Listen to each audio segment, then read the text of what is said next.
নির্বাচিত হয়ে সরকার গঠন করা বৈধ, আর জনগণের ভোটে সংস্কার হবে সেটাকে বলে অবৈধ, এমন দ্বিচারিতা বাংলাদেশের মানুষ সহ্য করবে না। আমরা সংস্কার পরিষদের কথা বলছি, এটা নতুন কোনো কথা নয়। ঐক্যমত্য কমিশনে 30টির উপরে রাজনৈতিক দল একমত হয়ে সকলে এক কথা বলে সংবিধানের টেকসই পরিবর্তনের জন্য, সংস্কার সাধনের জন্য, সংস্কারকে টেকসই করার জন্য সংশোধনী নয়, সংবিধান সংস্কার পরিষদের বিষয়ে সকল রাজনৈতিক দল আমরা একমত হয়েছিলাম। দুর্ভাগ্যের বিষয়, ভোটের আগে পর্যন্ত তারা ফরমালি গণভোটের বিপক্ষে বলে নাই, কিন্তু ভোটের পরে টুঠাট মেজরিটি পাওয়ার কারণে তারা জনগণের রায়কে বিভ্রান্তি দেখানোর সাহস করছে। জনগণ গণভোটের মধ্য দিয়ে বাংলাদেশের রাষ্ট্র কাঠামোতে যে পরিবর্তন চেয়েছে, আজকে 2/3 ক্ষমতার জোরে তারা সেটাকে অমান্য করার পায় তারা করছে।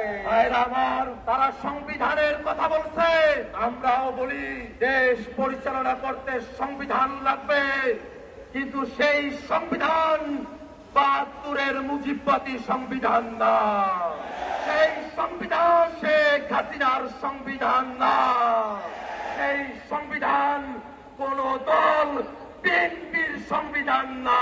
দেশ পরিচালনার জন্য সংবিধান লাগবে, সেই সংবিধান হতে হবে জনগণের সংবিধান, আর সেই সংবিধানে জনগণের কথাগুলো থাকবে, তার অন্যথা আমরা হতে দেব না। আমরা তো বুঝি আপনারা সংস্কার চান না, গণভোট চান না, তার পেছনের কারণ হলো আপনারা বাংলাদেশের রাষ্ট্র ক্ষমতাকে, বাংলাদেশের সাংবিধানিক প্রতিষ্ঠানগুলোকে এক ব্যক্তির পরায়ত্ত করে রাখতে চান। গণভোট মেনে নিলে সাংবিধানিক প্রতিষ্ঠানগুলোতে নিয়োগ স্বচ্ছ হবে, আপনাদের কর্তৃত্ব এককভাবে থাকবে না, সেই কারণে আপনারা গণভোট চান না।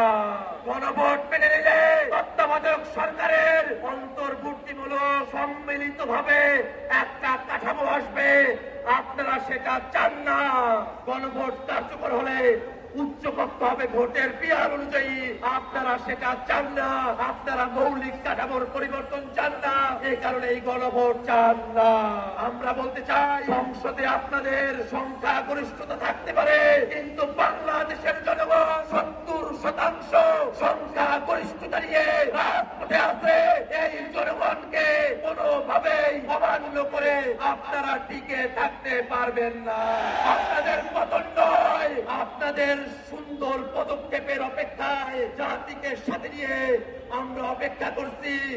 সংসদে রাজপথে কথা হবে সংস্কারের জন্য। ইনকিলাব জিন্দাবাদ।